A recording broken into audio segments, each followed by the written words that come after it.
Hashem, on va faire le shiur aujourd'hui, Parashat Bechukotai, pour la réfouach lema Baruch Hashem du Rav David Tutu Baruch Hashem. Baruch Hashem, ça va beaucoup mieux, il était hier à Arvit, tout va bien, grâce à Dieu.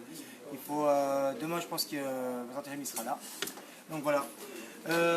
Pour la réfouach lema de Edna Batrina, réfouach lema de quelqu'un?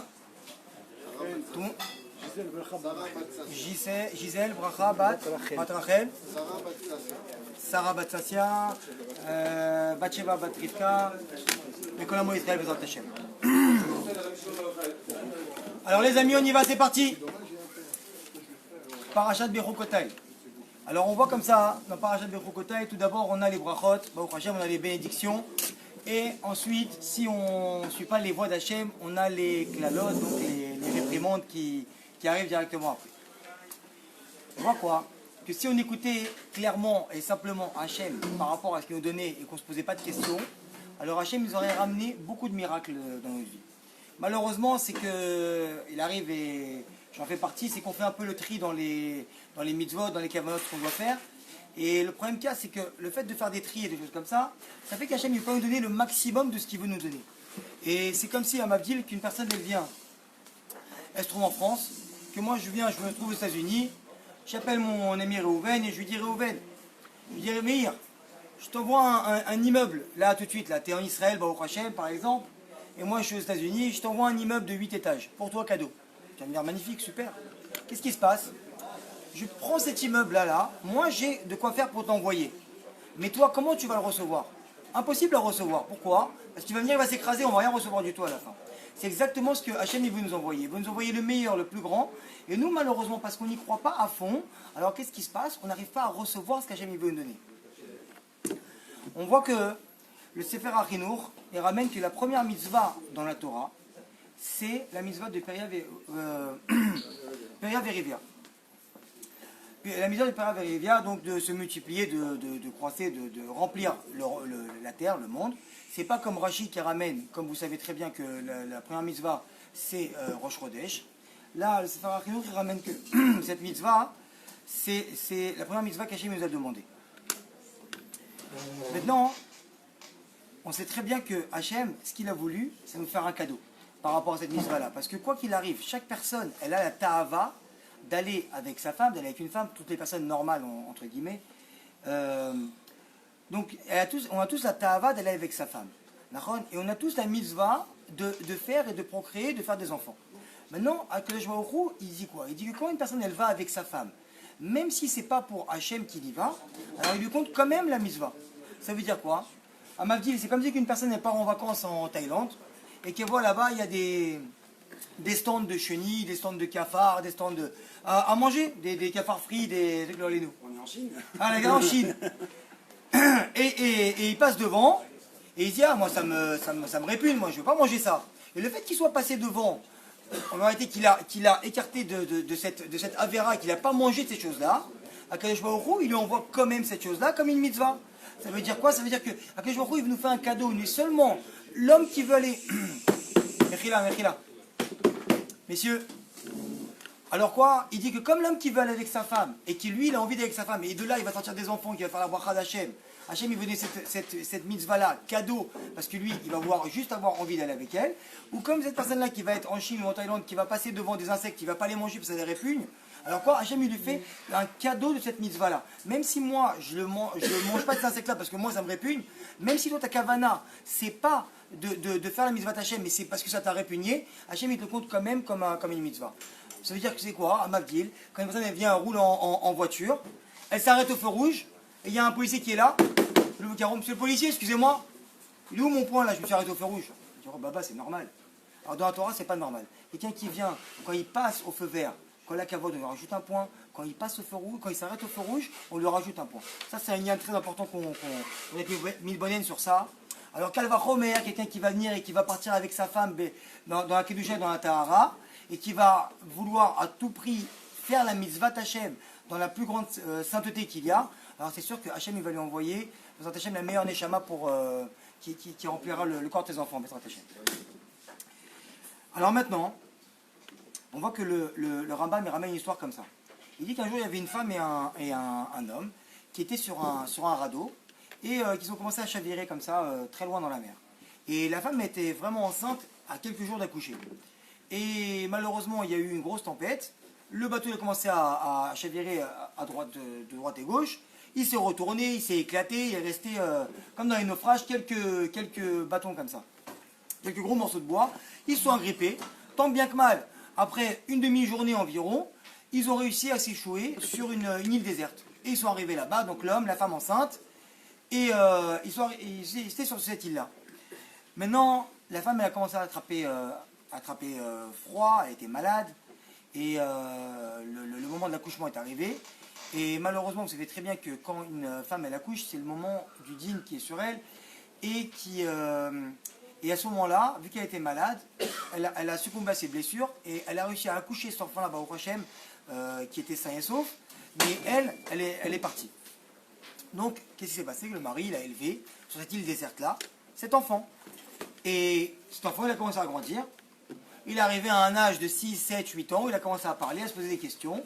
Et il a commencé à parler avec son père. Il a dit, papa, je comprends pas. On est sur une île déserte, toi et moi. Je te connais que toi tu me connais que moi. Mais comment moi je suis arrivé sur cette terre-là? Comment je suis arrivé? Ben écoute, mon fils, c'est très simple. C'est que toi, tu as eu une maman avant moi. C'est-à-dire quoi, j'avais une maman, je comprends pas. Ben une maman, c'est quelqu'un qui est comme moi, mais qui est d'un genre féminin. Il a dit, ah bon?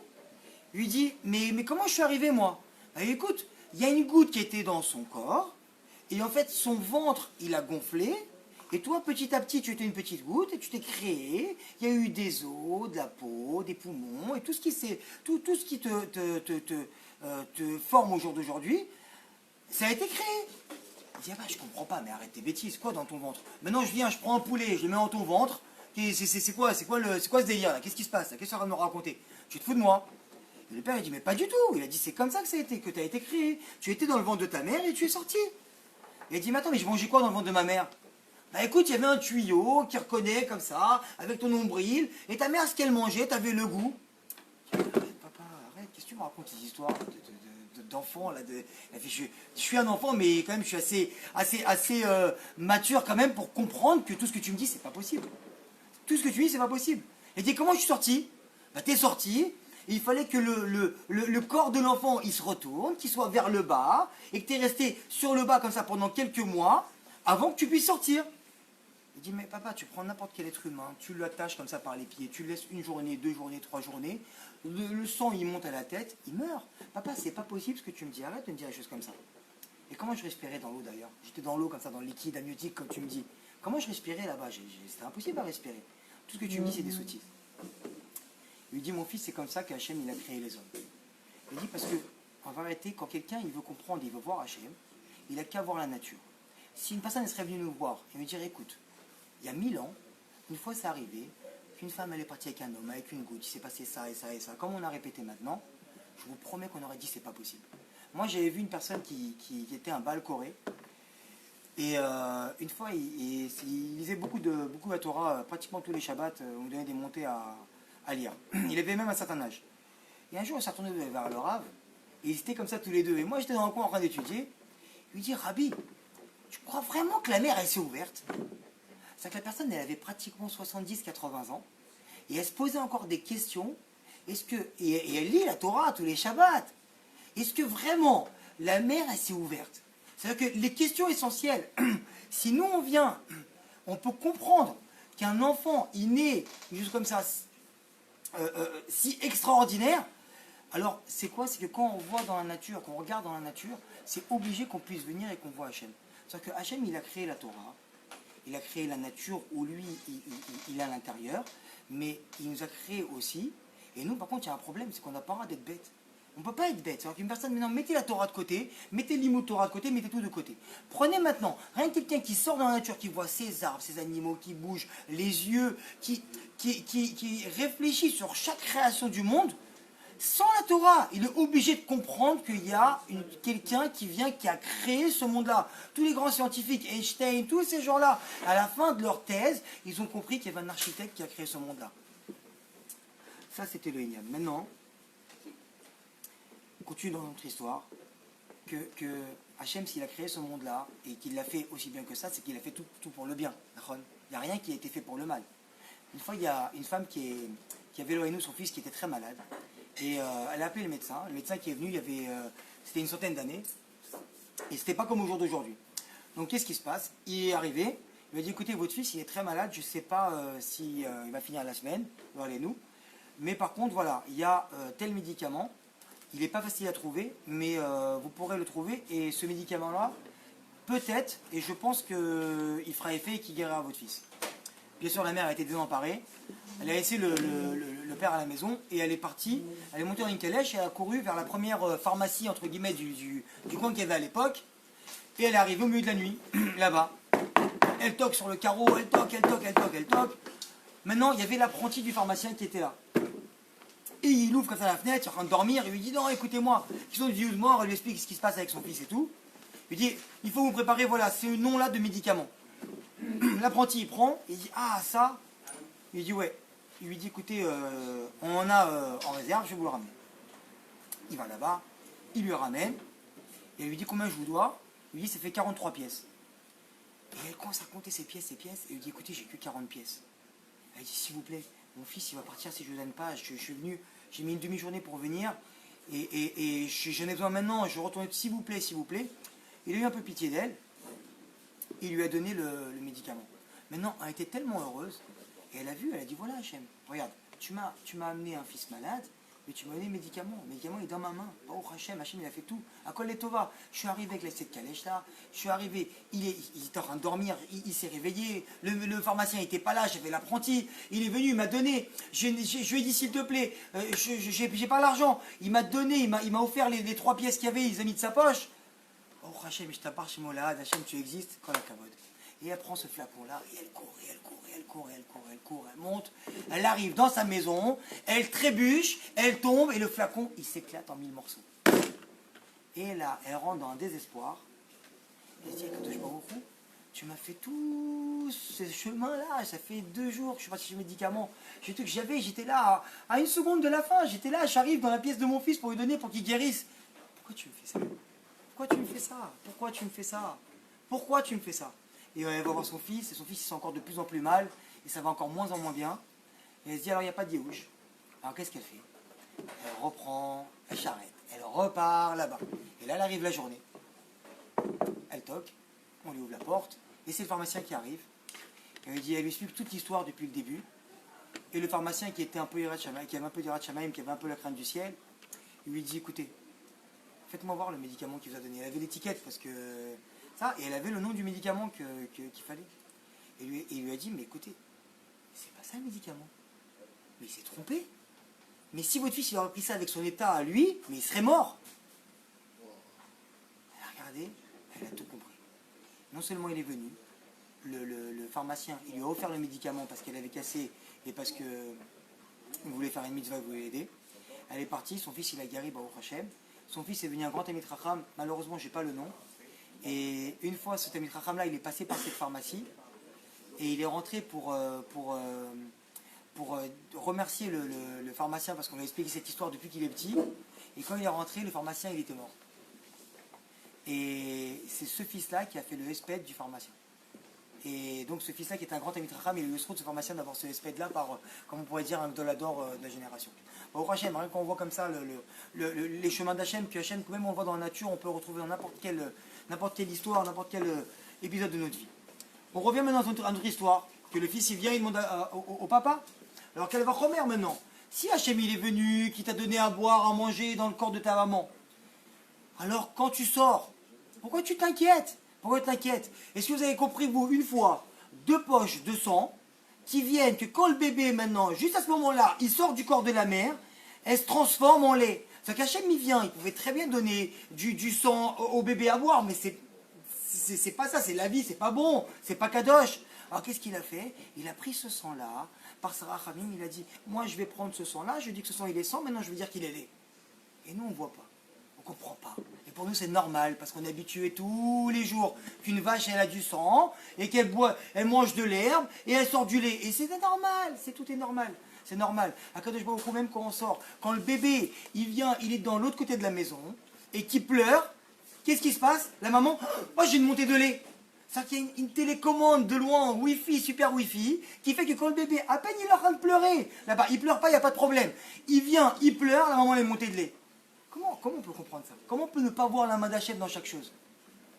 Et maintenant, qu'est-ce qui se passe? Comment on peut comprendre qu'on sort du corps, du corps de notre maman, qu'on a été nourri là-bas, qu'on sort, qu'Hachem il vient, il s'occupe de ça, alors qu'Al Vachomer, vous savez, quand vous prenez un point, vous prenez un autre point, alors il est décalé d'un millimètre, l'autre point, il va, quand vous prenez 10 km après, il se décale en vérité de 3 km par rapport au point initial où il est, quand on fait la continuité de ce point-là. Alors comment on ne peut pas comprendre que Val Vachomer, une fois qu'on sort de là, et qu'Hachem il est venu, il a donné à manger, et qu'il a fait qu'on prend le sein de notre maman, qu'au début ça sort légèrement, après ça sort de plus en plus, exactement comme au besoin, pour pas que l'enfant il vomisse, pour pas que l'enfant il boive trop, pas qu'il s'étouffe. Alors comment on ne peut pas comprendre qu'Hachem va faire le meilleur pour nous? Parce que même quand aujourd'hui on travaille, Hachem nous envoie le meilleur pour nous. S'il nous a envoyé 10 000 shekels, c'est que c'est 10 000 shekels. Si c'est 2 000 shekels, c'est 2 000 shekels. Mais quoi qu'il arrive, on va réussir à faire avec. Si nous on avait un imaginaire plus haut, c'est notre problème. Nous on veut prendre la Torah, la Torah elle est là, on veut la ramener à nous et dire Hachem, pourquoi tu ne m'envoies pas les 20 000 shekels comme lui il a 20 000 shekels? Parce que nous, on est en train de faire les comparaisons avec les gens, mais si on était dans une île déserte en train de travailler, entre guillemets, et d'avoir notre revenu et nos sources de nourriture, alors quoi, on ne serait jamais posé une question. Mais parce que nous, on vient, on fait des comparaisons avec les gens, on regarde qu'est-ce que lui il gagne, qu'est-ce que lui il fait, moi ça ne me convient pas, moi je décide que, mais on ne sait pas que Hachem il a fait le meilleur pour nous. Comme cet enfant-là qui vient, qui sort du ventre de sa maman, qui boit un petit peu un peu de lait au début, et après beaucoup, et que c'est le meilleur pour lui. On voit quoi? On voit alors que des fois on est un peu dans le brouillard, un peu dans le mal. Mon cher Rabbeinu, quand il est parti chercher la Torah, qu'est-ce qui s'est passé? Il a donné à Shekadosh Baruch Hu, il a envoyé, il a fait à Sarah Dibrot, il a parlé au Bnei Israël. Les Bnei Israël, pendant les 2 premiers commandements, ils ont reçu eux-mêmes. Qu'est-ce qui s'est passé? Hachem il a parlé, tellement que c'était puissant, c'était fort, et c'était dans le matériel, et Hachem c'est que du spirituel. Il a parlé, ils ont reculé de 7 km, ils sont morts, et il fallait faire Triat HaMetim, il est réveillé. Bon, une fois, ils ont pris sur eux. Deuxième parole, la même chose. Après, ils ont dit, Moshe, on ne peut pas supporter nous. On te fait confiance. S'il te plaît, toi, t'es Kadosh. Tu parles avec Kadosh Baruch Hu. Il te donne toute la Torah. Et toi, tu nous donnes. Nous, on veut un intermédiaire. S'il te plaît, Moshe, on ne peut pas. C'est trop fort pour nous. C'est trop puissant. C'est comme si une personne était dans le noir pendant 48 heures. Tout d'un coup, elle arrive, elle ouvre les volets, la lumière. C'est trop fort pour lui. Il ne peut pas. Alors, mon cher Rabbeinu, qu'est-ce qu'il a fait? Il est parti là-bas, dans les brouillards du Har Sinaï, et il est monté, et c'est dans le brouillard là-bas, dans l'obscurité, qu'il est parti chercher la lumière, qu'il est parti chercher la Torah. C'est-à-dire que quand il y a l'obscurité qui vient, qui se présente devant nous, quand nous ne comprenons pas les épreuves de la vie, alors il faut comprendre que c'est dans l'épreuve, au bout de l'épreuve là-bas, c'est là-bas qu'il y a la lumière. C'est là-bas qu'Hachem veut donner le meilleur pour toi. C'est ça le Inyan. On voit que, bon, Hachem, chez nous, dans la Torah, une journée, elle ne commence pas le matin. Et elle ne finit pas à minuit. Une journée, elle vient, elle commence la veille, au soir, et elle finit le soir. Shabbat, on commence vendredi soir, et on finit le samedi, Motzei Shabbat. Pourquoi? Pour qu'on comprenne qu'en vérité, le commencement de la journée, qui est dans le noir, qui est dans la nuit, c'est ça qui fait qu'Hachem va nous envoyer une bonne journée. C'est Hachem, il a préparé la journée qui commence par du noir, et qui vient après, et où il y a de la journée, il y a du jour, pour nous dire que d'abord tu vas commencer dans le noir pour avoir le meilleur. Et à Mavdil, contrairement aux goïms qui viennent, qui disent que moi je me réveille le matin, si je fais tomber mon café par terre, alors ça veut dire que ma journée elle est foutue. Alors Hachem il est en train de t'expliquer quelque chose comme ça. Quand ton portable vient, que tu te réveilles, qu'il tombe par terre et que tu casses ton écran le matin, alors ça veut dire que Baruch Hachem, j'ai compris l'épreuve que tu m'as donnée, alors maintenant avec ce portable qui s'est cassé, avec mon café qui s'est renversé, tu vas m'envoyer la meilleure journée, mieux que si c'est pas renversé. Parce que c'est dans l'épreuve que Hachem il nous donne. C'est pas autrement. Il peut nous donner, parce quand on a beaucoup de srouillottes, mais pour des gens normaux, comme moi, comme la plupart des gens, alors qu'est-ce qui se passe? C'est malheureusement, là et nous les épreuves. Mais c'est dans l'épreuve qu'Hachem il donne. Maintenant, l'épreuve, c'est nous qui réglons. C'est très simple. Une épreuve, tu veux qu'elle soit bonne, elle va être bonne. Tu veux qu'elle soit mauvaise. Le mec, il vient, il fait tomber ses clés par terre, il les ramasse, il se dit, ah, Hachem, tu m'as envoyé une épreuve maintenant. Alors je vais essayer de réfléchir sur moi-même, ce que j'ai fait, ce qui va pas, et pourquoi tu m'as envoyé ça. S'il réfléchit, qu'il se dit, ah, peut-être que j'ai répondu à ma femme comme ça, peut-être que j'étais un peu nerveux sur les enfants, peut-être que je suis passé à côté d'une voiture, j'ai fait une rayure et j'ai dit, bon allez, je passe et on verra pas. Alors quoi? Alors maintenant, je vais aller réparer. Je vais aller demander pardon à ma femme, je vais aller voir mes enfants, je vais aller les amuser un peu, je vais essayer de retrouver la voiture, je vais payer l'arrière que j'ai fait. Alors qu'est-ce qui se passe? Alors Hachem il dit maintenant je t'ai envoyé la clé qui est tombée, tu as compris pourquoi je t'ai envoyé l'épreuve? Je t'enverrai pas autre chose de plus grave. Parce que toi tu as compris là-bas, c'était quoi le Inyan? Je voulais te réveiller. Mais le mec il comprend pas. Il fait tomber la clé, après il fait tomber le seau dans la maison, et après il casse la voiture, et là les nouilles, après ça va de plus en plus loin, parce que quand tu comprends pas, quand tu mets ta cache, quand tu t'obstines avec Hachem, quoi qu'il arrive, c'est lui qui a le mot de la fin. La fin, c'est Hachem qui décide. Là, nous, on a un libre arbitre où il faut qu'on vienne, il faut qu'on avance dans la vie par rapport à notre libre arbitre, par rapport à nos choix. Mais Hachem, quoi qu'il arrive, où il veut que tu arriveras.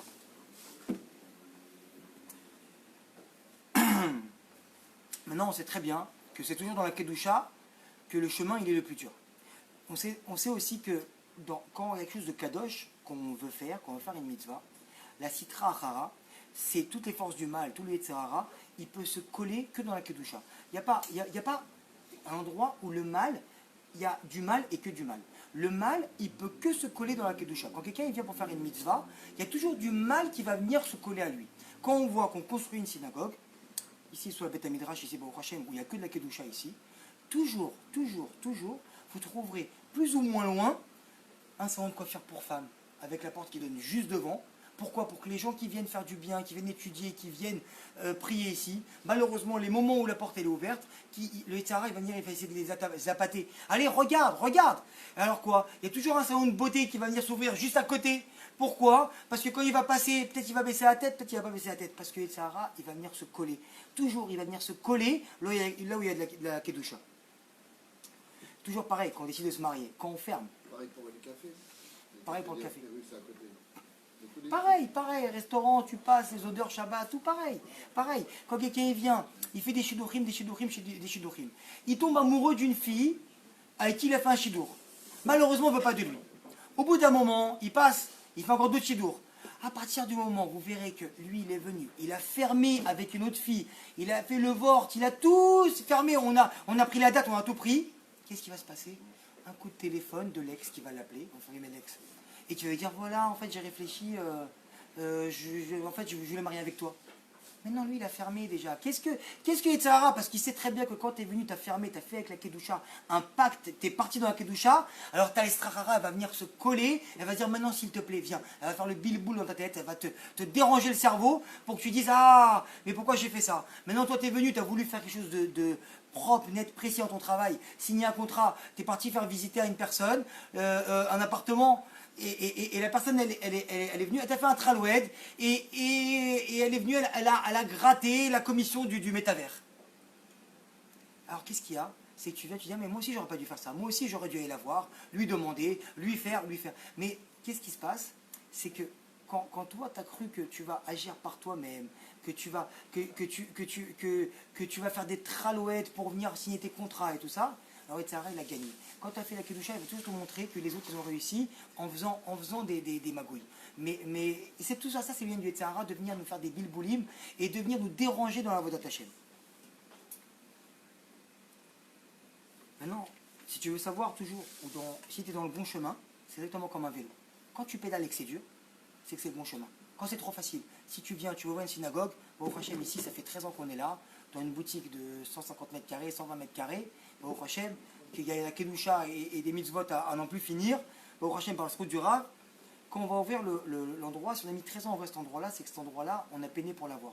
Mais si on était venu ici ouvrir une boutique pendant 1 an, et qu'on aurait eu une personne qui serait venue nous payer tout de suite une Beth Knesset beaucoup plus grande, alors peut-être qu'il y aurait eu, c'est pas assez difficile, donc il y aurait eu moins de Kedusha. Maintenant qu'on va ouvrir Bezrat Hashem encore 1 an, 2 ans, la Beth Knesset, alors qu'est-ce qui se passe? C'est que cette Beth Knesset-là, elle sera vraiment Kedusha Bezrat Hashem. Il y a tout celui qui veut participer à ce projet. Et on en profite, tout celui qui veut participer à ce projet, voilà, il a envoyé le lien, Bezrat Hashem, celui qui veut, et avoir le srout de participer. C'est exactement dans la même chose, quand une fille elle commence à venir et commence à être un peu, à se renforcer sur la tsniout, qu'est-ce qui se passe tout de suite? Les frères, les sœurs, les parents, les amis, t'es habillée comme une vieille maintenant, regarde tes jupes, regarde, Ah, c'était plus à la mode. Avant, t'étais une meuf à la mode. Avant, tu t'habillais comme ça et comme ça. C'est nous, on te suivait. Nous, on voyait tes chaussures. C'est quelles chaussures tu mettais. On achetait les mêmes que toi. Maintenant, t'es devenue une vieille. Une femme qui se marie, qui vient, qui met le kissouille. Après un temps de mariage, même les enfants, ils viennent. Alors, les nous, ils viennent. Maman, regarde ce kissouille. Tu fais vieille avec ça. Ça, c'est malheureusement les voix du Yetzirah qui viennent. Et qui, pas les enfants, de Shalom, hein, mais c'est les voix du Yetzirah qui viennent et qui veulent décourager les personnes dans la voie Hashem. Une personne, quand elle vient, elle va vider les poubelles, c'est rare que les gens la suivent et essaient de lui voler ce qu'il y a dans la main. Ah, on voit un mec descendre qui vide ses poubelles le soir, on rentre, il vide les poubelles.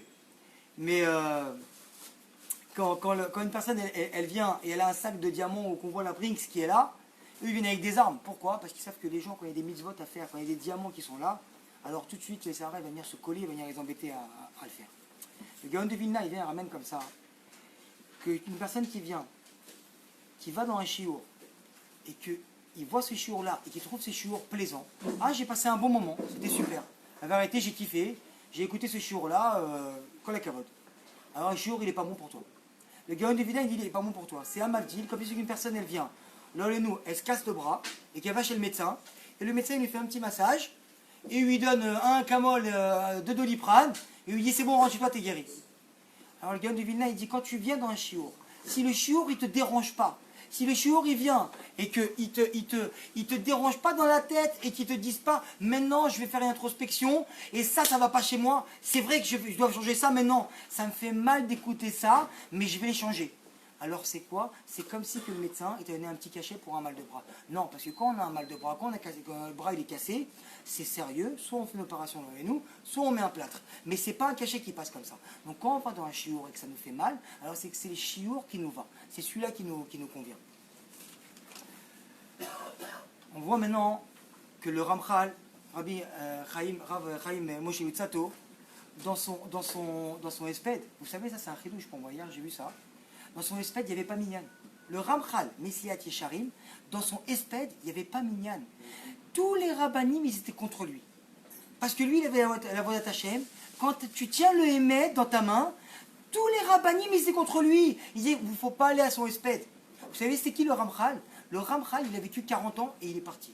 Rabbi Akiva, on connaît Rabbi Akiva, Nahon. Rabbi Akiva, il a vécu combien? 120 ans. Rabbi Akiva, il a eu 40 années de sa vie où il était à Maharetz et il a vécu jusqu'à 120 ans.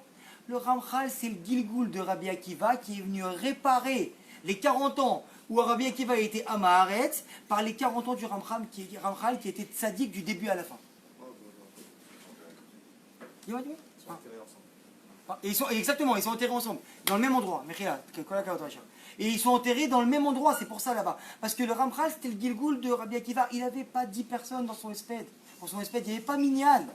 Rambam, ils ont pris, ils ont brûlé ses livres. Rambam, qui c'est qui peut contredire le Rambam au jour d'aujourd'hui? Rabbi Nachman Ibreslev, la controverse la plus connue au monde.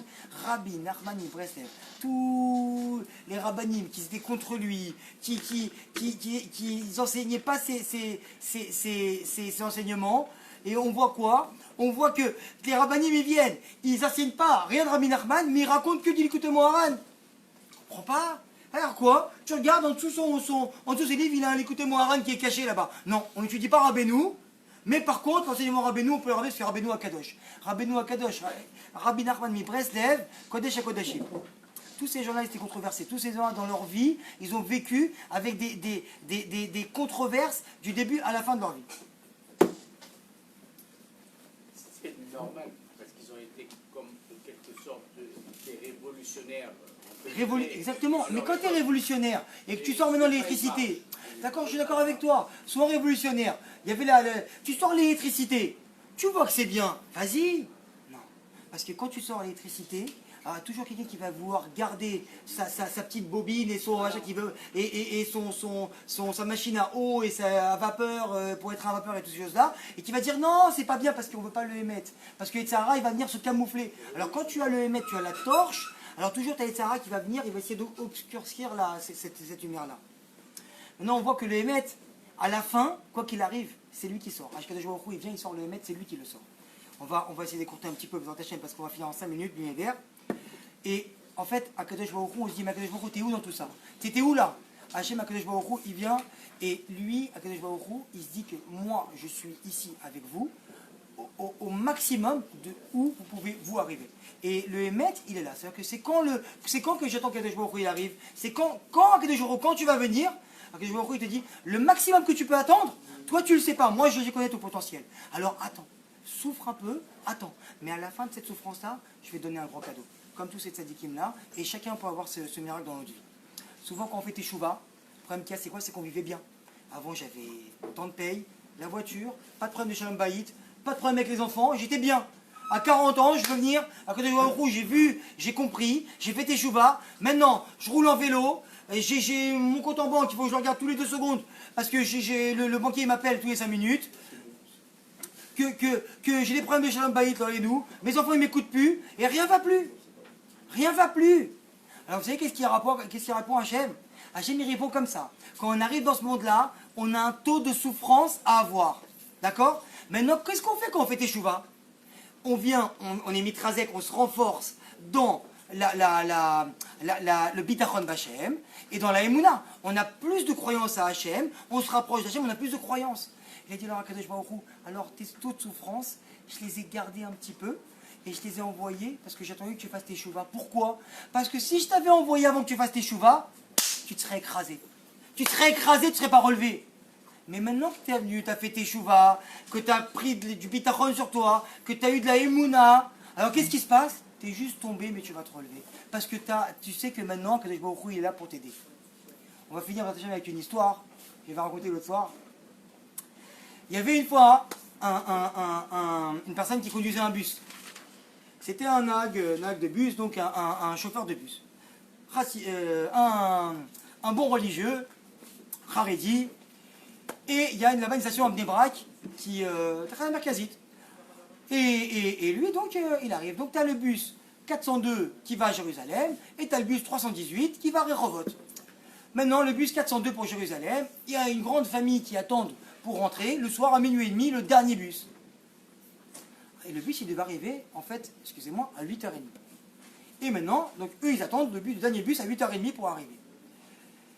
Et Rabbi Yehuda qui conduit le bus, qu'est-ce qui se passe? Il traîne un peu, il a des retards et tout ça, il est parti voir ses amis. Il se dit, oh là là, comment je vais faire? Je vais arriver maintenant à minuit et demi dans la station de bus là-bas à Bnei Brak, et ces gens-là, ils m'attendent. Je dis, oh baba, c'est compliqué pour moi. Mais, il est arrivé. Donc, Yehuda, il arrive avec son bus, et ils viennent pour monter, mais il dit, attendez, les amis, le bus qui est là, c'est en direction de Rehovot. Regarde, Rehovot, il est minuit et demi, mais il n'y a plus de bus, on va dormir ici. Yehuda, s'il te plaît, viens, je vais te faire une bracha. La grand-mère, elle arrive. Mais chez Berach, et l'autre, il arrive. Non, il commence, s'il te plaît, Yehuda, le tzaddik, Yehuda, on va te chanter, on va te faire, s'il te plaît.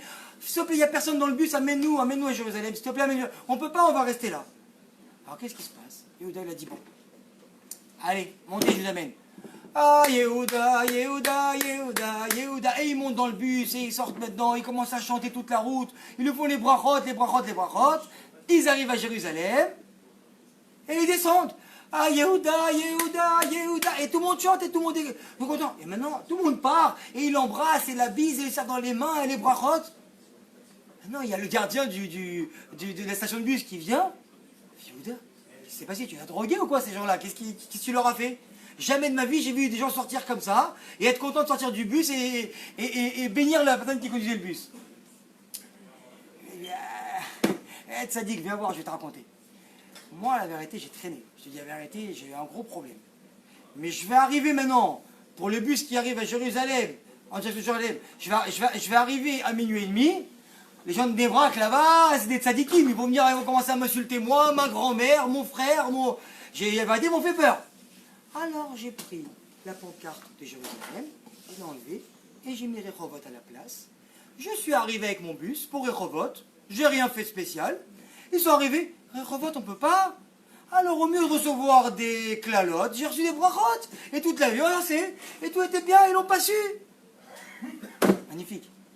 Akadosh Baruch Hu, il fait exactement la même chose. L'Oal et nous, qu'on n'ait pas d'épreuve. Le jour où on vient, et qu'on commence à se plaindre sur l'épreuve, et mon chèque il est revenu à payer, et je suis toujours en minus à la banque à la fin du mois, au moins 3000 shekels. Akadosh Baruch Hu, il dit dis merci. Ça c'est le bus 318, ça. Ça c'est le bus 402 qui va à Jérusalem, celui-là. Dis merci. Parce que qu'est-ce qui se passe? Là, allez-nous. Akadosh Baruch Hu, il peut prendre l'étiquette et il change le minus à la banque par les enfants malades. Et qu'est-ce que tu vas faire? Le personne il vient, il va à l'hôpital. Le médecin il arrive, il fait excusez-moi, je crois que votre fils il a une maladie, on ne sait pas ce que c'est. Là, allez-nous. Une maladie? Ah, mon fils? Là, allez-nous. Mais non, mais... Alors, qu'est-ce qui se passe? Laisse-moi revenir à mes robots. Laisse-moi revenir à mes 3000 shekels, s'il te plaît, par mois. Alors, qu'est-ce qui se passe? Si on ne veut pas Bezrat Hashem, qu'Akadosh Baruch Hu, il vient, et qu'il nous change nos petites épreuves en grandes épreuves, alors, qu'est-ce qui se passe? Et on va venir, et on va dire merci à Akadosh Baruch Hu pour les épreuves qu'il vient et qu'il nous donne. Baruch Hashem, Akadosh Baruch Hu, et qu'il nous envoie que des petites épreuves, que des petites rayures de voiture, que des clés qui tombent, qu'une pièce qui nous manque dans la poche, et pas autre chose, Bezrat Hashem.